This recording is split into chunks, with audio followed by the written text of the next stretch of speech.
नमस्कार। मैं उपेंद्र कश्यप और आप देख रहे हैं फोर्थ व्यूज। आज मैं बात करूंगा बेलछी नरसंहार की। बिहार में बहुत बड़ा ये कांड हुआ था और इसे पिछड़ों ने अंजाम दिया था। जाति की राजनीति होती ही है, हो ही रही है और आगे भी होती ही रहेगी। लेकिन बेलछी नरसंहार ने जिस तरह से कहा यह जाता है कि वहां हाथी पर चढ़कर इंदिरा गांधी गई थी, आपातकाल के बाद ये घटना घटती है। वे सत्ता से बेदखल हो जाती हैं। पहली बार कांग्रेस सत्ता से बेदखल होती है और इंदिरा गांधी तक दिग्गज नेत्री हार जाती हैं। उसके बाद वो बेलछी जाती हैं और उसके बाद जो उनकी तस्वीर अखबारों में छपती है हाथी पर सवार होकर जाते हुए गांव में, उसने उनके पूरे राजनीतिक परिदृश्य को बदल दिया और वे फिर से सफल होकर खड़ी होती है और सत्ता में आ जाती हैं। लेकिन बेलछी कहा यह जाता है कि कर्पूरी ठाकुर के राज में हुआ था। क्या यह सच है? क्या नरसंहार के समय घटना के तत्काल बाद जब इंदिरा गांधी हाथी पर चढ़कर वहां गईं तो गांव पहुंची थी, या यह मात्र एक फोटो सेशन भर था? आज गोदी मीडिया की चर्चा होती है, मीडिया पर खुलेआम आरोप लगाए जाते हैं, लेकिन तब भी मीडिया मैनेज ही हुआ करता था और बड़े बड़े मीडिया घराने मैनेज थे। इन्हीं सब मुद्दों पर आज हम बात करेंगे और हमारे साथ हैं जामिया मिलिया इस्लामिया के रिसर्च स्कॉलर पंकज चौरसिया जी। नमस्कार। और नमस्कार। पूरी बात आज हम लोग इसी पर चर्चा करेंगे कि सच क्या था। क्या वो बेलछी पहुंची थी? क्या कर्पूरी ठाकुर मुख्यमंत्री थे? और बेलछी नरसंहार का इम्पैक्ट क्या पड़ा बिहार की राजनीति में? क्या आज भी उसका प्रभाव कहीं ना कहीं दिखता है? दर्शकों को यह बता दें कि बेलछी पटना जिला में है, लेकिन उसे नीतीश कुमार के ही विधानसभा जहां से वो जीतते रहे उसी क्षेत्र में बेलछी है। नीतीश कुमार की जाति भी सभी लोग जानते हैं और उन्हीं की जाति पर यह आरोप लगा था कि उन्होंने बेलछी कांड को अंजाम दिया था, जिंदा जला दिया गया था। और भारत में शायद अभी तक पहला ऐसा नरसंहार है बिहार में हुआ जिसमें फैसला आया। 2 लोगों को फांसी की सजा दी गई, लगभग 1 दर्जन लोगों को आजीवन कारावास की सजा मिली। खुद जज घटना स्थल पर जाकर निरीक्षण किए थे। तमाम बातें हैं। फिलहाल पंकज भाई, बेलछी नरसंहार का इम्पैक्ट क्या पड़ा आगे की राजनीति में, इंदिरा गांधी की राजनीति में? उसके बाद हम लोग आएंगे कि मुख्यमंत्री कौन थे, व्यवस्था कैसी थी बिहार की, और क्या वो हाथी पर चढ़कर गई थी कि नहीं गई थी, कौन कहता है कि नहीं गई थी, ये तमाम बातें बाद में। लेकिन बेलछी नरसंहार का इम्पैक्ट क्या पड़ा? क्या दलितों को न्याय मिल गया? हाँ, सबसे पहले तो मैं इस बेलछी कांड पे बात करना चाह रहा हूँ। इसके बारे में सबसे पहले जब मैं कर्पूरी ठाकुर पे काम कर रहा था तब मुझे पता चला बेलछी। उससे पहले सुना था लेकिन इसके बारे में इतना इन डिटेल में मुझे नहीं पता था। इसी बीच में मैंने आर्काइव खंगाला तो आर्काइव से मुझे बहुत सारी जानकारियां मिली। और अभी कुछ दिन पहले 2-3 साल पहले किताब आई थी कास्ट प्राइड, मनोज मित्ता की किताब थी, कॉन्टेक्स्ट पब्लिकेशन से आई है। उसमें इसके बारे में रिपोर्टिंग है अच्छी खासी, और बीबीसी ने इस पे स्टोरी की है और उस समय जो भी घटनाक्रम हुआ है उस पे। तो ये घटना हुई है 27 मई 1977 को। और 27 मई 1977 को घटना हुई। उस समय प्रेसिडेंट रूल चल रहा था बिहार में और उसके बाद चुनाव हो रहे हैं और उसी बीच की ये घटना है। चुनाव होने के घटना हुई है 27 मई 1977 को, फिर चुनाव। देन क्या हुआ है कि वहां पर सरकार बनी है और सरकार में आए हैं कर्पूरी ठाकुर। फर्स्ट टाइम वो सीएम बने हैं 24 जून 1977 को। मतलब वो घटना हुई है 27 मई और वो सीएम बने हैं 24 जून, मतलब 27 या 28 दिन का अंतर है। लेकिन अभी हाल ही में एक किताब वाणी प्रकाशन से आई, जो हमारे जानने वाले हैं अच्छे और हम विद्वान आदमी है, प्रिंसिपल रहे हैं। उन्होंने उसमें एक चैप्टर लिखा। मैं भी इस पूरे प्रकरण पर चैप्टर लिखना चाह रहा हूँ। तो मेरे पास तथ्य नहीं थे और आर्काइवल डेटा नहीं था, उसी के जुटाने के लिए मैं भी गया था। तो उसमें वो किताब में लिखी 2 लाइन जो है, पहले शुरू के लाइन ही वो गलत लिख दी। और गलती है उसमें कि बेलछी कांड जो है कर्पूरी ठाकुर के मुख्यमंत्री काल में हुई थी। और उसके बाद उन्होंने लिखा कि उस समय इंदिरा गांधी बेलछी गांव गई। अब वो दोनों जो स्टेटमेंट है या दोनों जो लाइन है वो गलत है। कर्पूरी ठाकुर के मुख्यमंत्री काल में घटना नहीं हुई थी। वो उसके बाद 27 दिन बाद वो सीएम बनते हैं। दूसरा जो स्टेटमेंट है कि कर्पूरी ठाकुर उस समय सीएम थे, ये। और सेकंड जो आर्गुमेंट है कि बेलछी इंदिरा गांधी गई। बेलछी एक्चुअल में इंदिरा गांधी गई ही नहीं थी। ये अभी मैं जब गया था फील्ड के लिए तो सुरेंद्र किशोर जी का मैंने इंटरव्यू लिया, उन्होंने भी बताया और 1-2 लोगों और बेलछी के लोगों ने बताया कि इंदिरा गांधी वहां नहीं जा पाई थी। शाम हो चुकी थी, हाथी पर बैठी जरूर थी, शाम हो गई थी और उसी के बगल में एक गांव था। गांव का मुझे नाम याद नहीं है, गणेश दत्त का गांव था, जो भूमिहार बाहुल्य गांव है और काफी डेवलप्ड गांव था। तो वहां जाके वो रह गई थी, उसके बाद नगर वो वापस नौशा या लौट। क्या करते हैं ना, नगर नौशा या क्या था? नगर नौसा अलग घटना है जो 1946 में और 1948 के पहले घटना जो हुई है वो अलग घटना है, लेकिन उस गांव जाके वो वापस आ गई थी।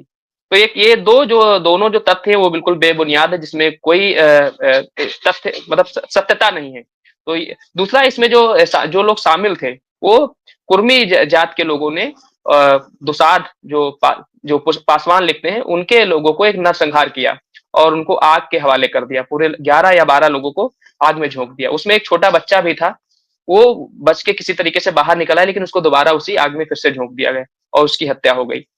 उसके होता क्या है कि घटना हुई है 27 मई 1977 को, और पहली खबर जो पटना के न्यूज़पेपर्स में या बिहार के न्यूज़पेपर्स में छपती है प्रदीप में, वो जून के महीने में छपती है, 12 या 13 जून में।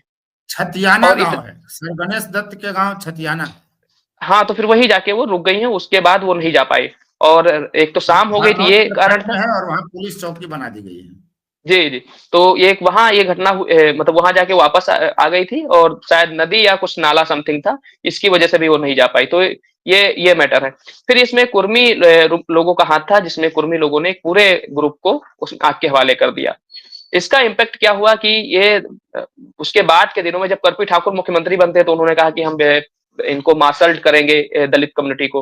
उन्होंने उस समय पुलिस थाने खोले अपने जब सरकार थी, और लगातार जो है स्टेटमेंट दे रहे थे। इधर इधर विधायक केंद्रीय गवर्नमेंट में मतलब सेंट्रल गवर्नमेंट में भी दबाव बन रहा था। उस समय चौधरी चरण सिंह जो है होम मिनिस्टर थे, तो बार बार ये मुद्दे उठ रहे थे। तो उन्होंने फिर फाइनली क्या किया, पहले तो उन्होंने इनकार किया, इस घटना से इनकार किया, और जो एंगल्स सामने आ रहे थे उसको भी मानने से इनकार कर दिया। लेकिन बराबर विपक्ष मुद्दा उठा रहा था और घटना बड़ी हो रिपोर्टिंग हो रही थी। मोरारजी देसाई शायद मोरारजी प्रधानमंत्री देसाई। थे। हाँ, तो उन्होंने इससे पहले इनकार किया, इसके बाद उनको कमेटी गठन करना पड़ा, और कमेटी की बाद में फाइंडिंग्स रिपोर्ट आई और उसके बाद कार्रवाइयां हुई। इस समय के लेकिन इस दलित बीच में सांसद ज्यादा एक्टिव हो गए थे, इसीलिए सरकार को फिर बाद में माफी मांगनी पड़ी थी। नहीं, उस समय की आप अगर रिपोर्टिंग देखेंगे तो उस समय पूरे भारत भर में दलित घटनाएं बड़ी तेज से बढ़ रही थी, और दलितों पर बड़े अत्याचार राजस्थान में, मध्य प्रदेश में, हरियाणा में और आपके ये सारे हिस्सों में घटनाएं बढ़ रही थी, उड़ीसा में। तो रिपोर्टिंग भी हो रही थी और इस वजह से वो दलितों के मुद्दे उभर कर आ रहे थे और उनको ये कमेटी गठन करना पड़ा। लेकिन जब कर्पूरी ठाकुर सीएम बन जाते हैं तो उन्होंने उन्होंने कहा कि हम इनको दलितों को मार्शल करेंगे। दूसरा ये बोला कि जिन लोगों के पास, प्रभावशाली लोगों के पास बंदूक के लाइसेंस है, अगर वो बेवजह बंदूक का उपयोग करेंगे तो उनका हम लाइसेंस रद्द कर देंगे।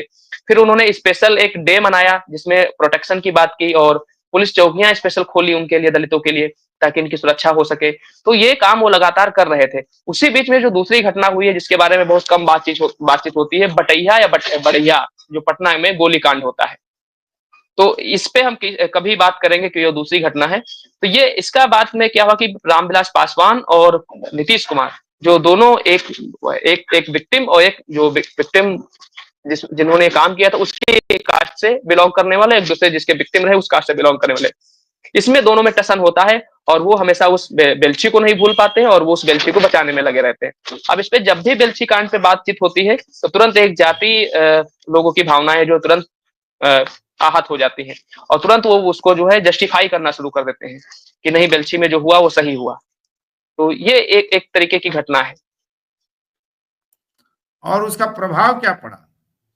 प्रभाव ये पड़ा कि कभी भी नीतीश कुमार और रामविलास पासवान कभी भी पास में नहीं आ पाए, और जब आए तो कुछ समय के लिए आए और फिर दोनों लोग है छिटक गए, एक दूसरे से वापस चले गए। उसी घटना के कारण? हाँ, उसी मतलब घटना के, कुर्मी और क्योंकि पासवान पासवान लोग, का मिलन नहीं हो पाया? हाँ, पासवान एक मतलब एक मार्शल टाइप की कम्युनिटी है जो बलशाली और शरीर से हष्ट-पुष्ट और लड़ाकू टाइप की कम्युनिटी है। तो और वो फिर एक पॉलिटिसाइज्ड कास्ट है, नंबर्स भी ज्यादा है, और फिर उनका एक लीडर रहे हैं रामविलास पासवान, उसके बाद उनके बेटे चिराग पासवान। तो दोनों में दोनों पॉलिटिसाइज्ड कास्ट हैं। तो इस वजह से भी दोनों पास में आते-आते फिर वापस चले जाते हैं। इस पे अभी 2020 में प्रेम कुमार मनी जी ने भी लिखा था बहुत अच्छी पोस्ट।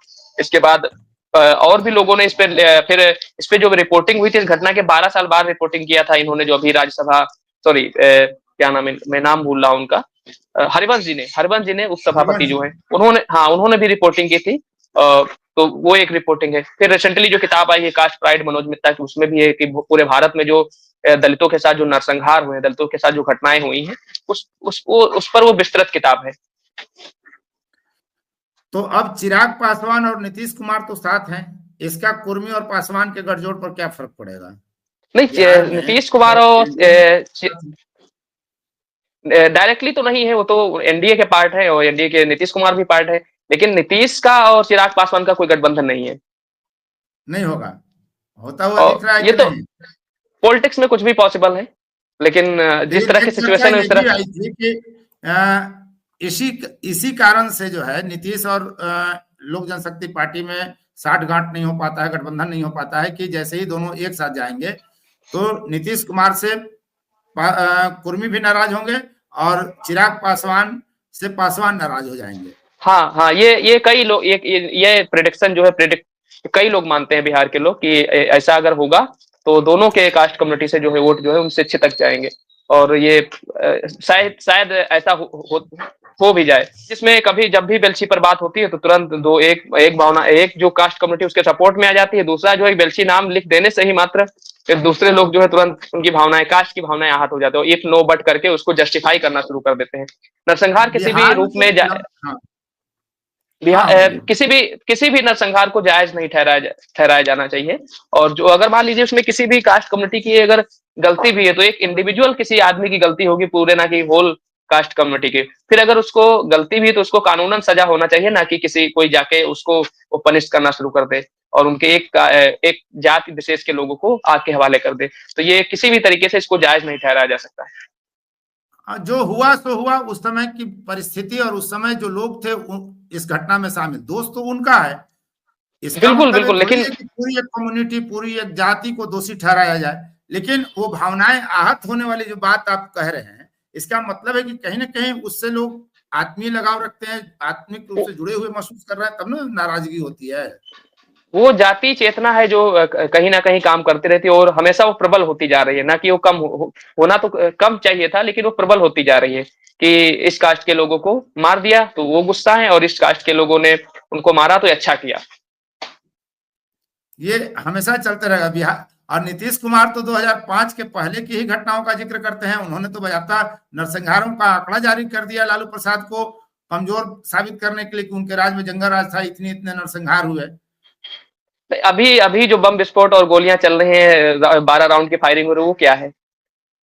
अगर वो जंगल राज था तो अभी तो डेमोक्रेटिक जंगल राज चल रहा है बिहार में, कि खुलेआम लोकतांत्रिक खुलेआम जंगल राज भी होता है नहीं? हाँ हाँ, वही डेमोक्रेटिक जंगल राज है कि खुलेआम दो दो तबके जो हैं, दो गिरोह धड़ाधड़ फायरिंग कर रहे हैं।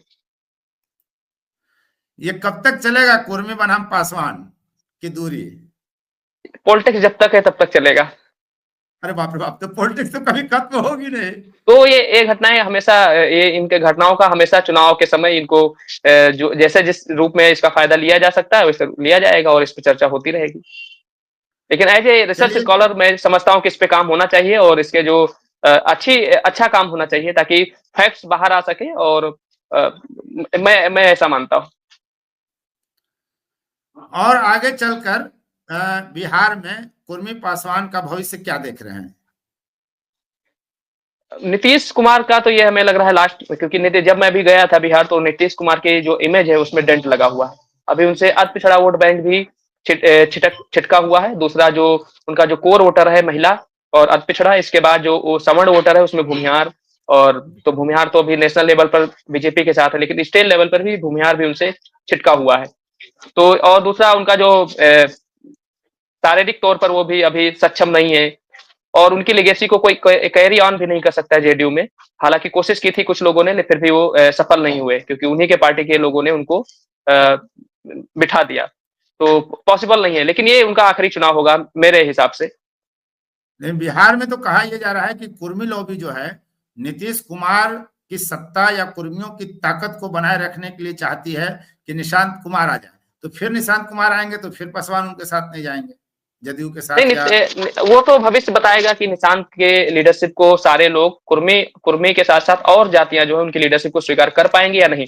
दूसरा, अगर निशांत पहले से पॉलिटिक्स में होते और उन्होंने कोई मंत्रालय संभाला होता, किसी पोस्ट पे रहे होते और उनके कामों को जनता ने देखा होता तो शायद उनकी लीडरशिप को स्वीकार भी करते। अब वो एकदम से उनको लॉन्च कर दिया जाए निशांत को, इसके बाद जनता विश्वास कर ले, पॉसिबल नहीं लगता है, क्योंकि वहां एक थर्ड प्लेयर भी अभी उभर कर आ गया है, प्रशांत किशोर का। तो उसकी भी एक अहम भूमिका होने वाली है। अगर वो सीटें जीत नहीं सकते तो कई सीटें ऐसी हैं जो हरवा तो सकते हैं। और फिर अच्छा एक ये भी है कि हाँ, ये तो और ये आपने बाई इलेक्शन में भी देख लिया कि कैसे उन्होंने गेम गेम को खराब किया या उस सीटों को खराब किया कि अच्छा खासा एक मतलब वो आप बाई इलेक्शन में 10% या 11% के करीब वोट लेकर आए हैं। तो इसका मतलब साफ है कि वो बाई इलेक्शन जब वो फ्रेश इलेक्शन होगा 2025 का, उसमें तो वो कुछ ना कुछ तो रोल उनका रहेगा। वो सीट भले ना जीत पाए, लेकिन सीट कुछ तो हराएंगे सीट। और वो सीट जो ऐसी सीट है कि जिसमें सभी का घाटा होने वाला है। उसमें सबसे ज्यादा घाटा तो आरजेडी का है, इसके बाद बीजेपी का है, फिर जेडीयू का है। बेलछी कांड जो है वो बिहार में कांग्रेस को कितना नुकसान पहुंचा पाया है? बेल्छी ये कांग्रेस से पहुंचा जुड़ा रहा हुआ किसी तरीके से है नहीं, नहीं, बेल्छी किसी भी तरीके से कांग्रेस से जुड़ा हुआ है नहीं। उस समय स्टेट गवर्नमेंट में भी कांग्रेस नहीं थी और उस समय नेशनल लेवल पर भी कांग्रेस नहीं थी। हाँ, उसका उस इंदिरा गांधी हो गई, उसका पॉलिटिकल माइलेज उनको उनको मिला और उसके बाद वो सत्ता में वापस आ गई। बस उनको यहीं तक फायदा मिला। इसके बाद ये लड़ाई पूरी दो कम्युनिटी के बीच में हो गई, कुर्मी वर्सेस पासवान या दुसाद। वहीं पर लड़ाई सिमट गई है। आगे जी, चलकर दोनों में एकजुटता होगी कि नहीं होगी, साथ आएंगे कि नहीं आएंगे, राजनीति है, कुछ भी कहा नहीं जा जी, जी, सकता है। कुछ जी, नहीं, जी, चलिए, बिल्कुल बहुत बहुत बहुत बहुत धन्यवाद पंकज भाई। आपने बेलछी, बिल्कुल। कर्पूरी, इंदिरा, कुर्मी, पासवान पर सब कुछ क्लियर कर दिया। अब आगे क्या होता है, जैसा होगा उस पर फिर हम लोग चर्चा करेंगे। बहुत बहुत धन्यवाद पंकज भाई। जी, जी, आपका भी बहुत बहुत धन्यवाद। फोर्थ व्यूज, चौथा विचार, बाकी फिर